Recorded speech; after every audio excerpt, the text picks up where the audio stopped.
Libby Johnson on the Frontier for Nuclear Safety from the Ornell website, link in the description below. Oak Ridge National Laboratory physicist Elizabeth Libby Johnson, 1921 to 1996, one of the world's first nuclear reactor operators, standardized the field of criticality safety with peers from Ornell and Los Alamos National Laboratory. Her work came on the heels of two incidents involving nuclear materials that took the lives of two government researchers at the end of the Manhattan Project. Johnson was part of a team addressing the need to hasten safety in modern nuclear science. As proof of their success developing criticality standards, there hasn't been a criticality accident on United States soil since 1978.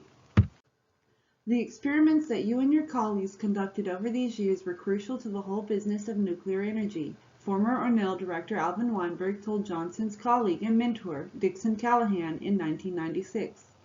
All of us owe you a great debt for your having pioneered in this ever so important enterprise and shown the way. Callahan directed Ornell's Critical Experiments Facility, where Johnson worked as a senior experimenter for more than a decade. A golden age for criticality experiments lasted from the 1940s to the mid-1970s. During this era, criticality experiments and work at research reactors primarily focused on reactor design, creating the stepping stones for today's commercial reactors. Johnson and her cohorts conducted hundreds of experiments, setting the groundwork for developing the first nuclear safety standards for nuclear researchers and future reactor operators. The Oak Ridge Critical Experiments Facility was established in Building 9213 in 1950. This isolated facility, now slated for demolition, had been constructed for uranium storage and was remodeled to support the studies underpinning the safety standards. Years later, Callahan would recall his unsuccessful efforts to get a woman's restroom included in the remodeling plans, a request that was later granted. His advocacy for this amenity contrasted sharply with the overall scientific environment of that time, which was organized and optimized for men. Johnson trod the silent path of women's history in the nuclear industry, said Nuclear Regulatory Commission historian Thomas Wellick. Johnson's influence on criticality safety in the nuclear field has gone mostly unnoticed except for her listing in American Men and Women of Science, a biographical reference work on leading scientists in the United States and Canada, and the membership roster of the New York Academy of Sciences. However, within the nuclear field, she was recognized in 1975 by the American National Standards Institute's Nuclear Standards Management Board, citing Johnson's contributions to the development of standards. In 1982, the American Nuclear Society, or ANS, made her a fellow. In 1985, the American Nuclear Society recognized Johnson with an Achievement Award through its Nuclear Criticality Safety Division. And in 2013, the American Nuclear Society posthumously awarded Johnson with its Standards Service Award.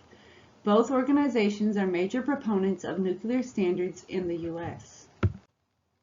In 1944, at age 23, Johnson, maiden name Briggs, was a graduate student in physics at Vanderbilt University when she was recruited to work on the Manhattan Project at Columbia University.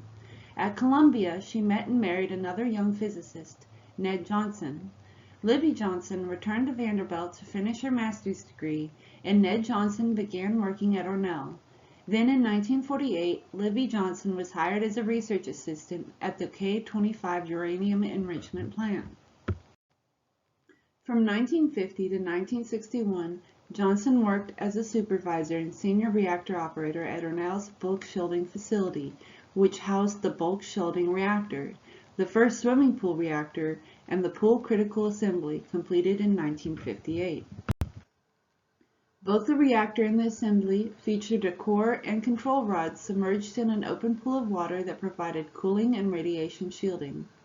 Johnson oversaw fuel loadings and reactor maintenance, trained reactor operators, and coordinated experimental programs. She also taught students from Ornell's pioneering Oak Ridge School of Reactor Technology how to assemble reactor fuel safely. Johnson also wrote the standard operating procedure for the pool critical assembly issued in 1960. To me, she was the gospel in performing experiments safely with aqueous solutions containing enriched uranium, said John Mahalsa, who joined Ornell in 1958, and although retired, continues documenting early experiments for future generations. In 1954, Johnson became a charter member of the American Nuclear Society, which was established to provide education about nuclear energy and a publication outlet for peer-reviewed articles and standards. Over the course of her membership, she served in leadership roles, chairing American Nuclear Society's Nuclear Criticality Safety Division, speaking at numerous national standards meetings, forming standards subcommittees, contributing immeasurably to standards writing groups as both member and secretary, and mentoring incoming professionals. Johnson also helped found Oak Ridge's American National Society chapter. Just watching her at standards meetings was a great education, said Ron Neef at Sandia National Laboratories. I witnessed this diminutive woman frequently going toe-to-toe with the criticality safety giants of the time.